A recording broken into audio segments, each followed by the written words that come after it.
Shabbat Shalom. This week we read in the Torah the portion called Toldot, which means generations. It also is from the book of Genesis, and it speaks of Isaac and Rebekah, Isaac being perhaps the least appreciated of our patriarchs. It deals with a problem Isaac and Rebekah have that Abraham and Sarah also had, infertility. But finally, in this portion, Rebekah gives birth to twins, to Esau and to Jacob.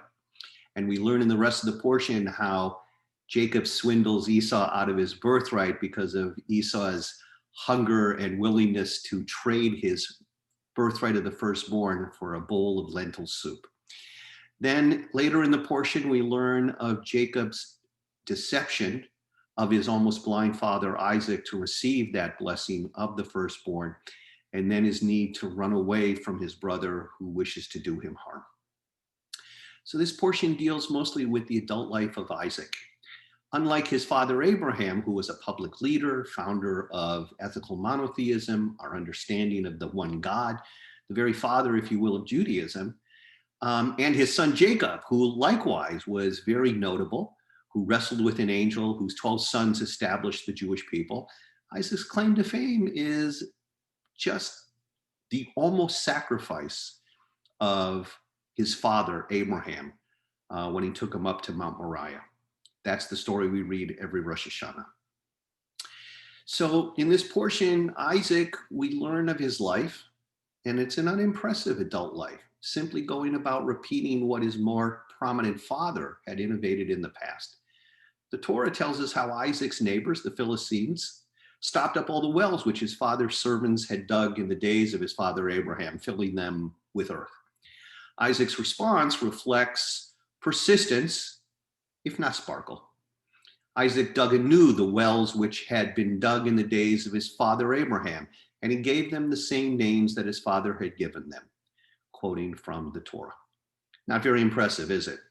The most Isaac can muster is simply to redig the same old wells that his father dug. He can't even think up new names, relying on his father's creativity rather than his own. Even the great medieval commentator and Rabbi Nachmanides remarked that there would seem to be no benefit nor any great honor to Isaac in that he and his father did the identical thing. So why does the Torah, normally so concise and brief, waste words to simply inform us that Isaac was unoriginal, that he simply went through life doing what his father had done before him? A hint may be detected in a midrash, which says, how many wells did our father Isaac dig in Beersheba?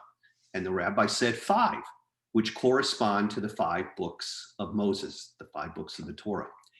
In other words, we understand that the act of redigging those same wells was in some way an act of loyalty to the values and practices of Judaism. By stubbornly holding to his parents' tradition, Isaac was assuring that Judaism would thrive beyond his own lifetime. No mere act of repetition, Isaac was demonstrating his faithfulness to Jewish living and to the God of the Jews. Another Jewish commentary from 13th century France, Chizkuni, remarked that giving the wells the same names was a meritorious act, for these names demonstrate and prove that the wells entered his possession from the legacy of his father. These wells were significant to Isaac because they were part of the heritage left to him by Abraham. Friends, ours is a culture that places great value on innovation.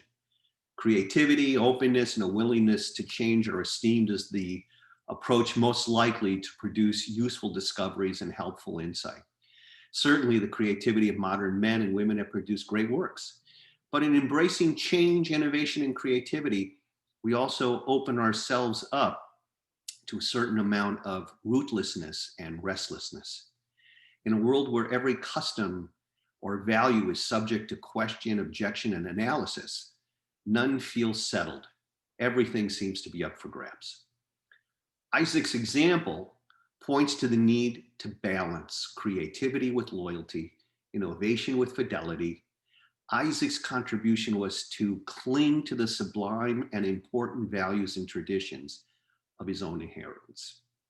Friends, it's indeed a balancing act for us to be able to innovate, create, and still remain true to who and what we are, the legacy of the Jewish people.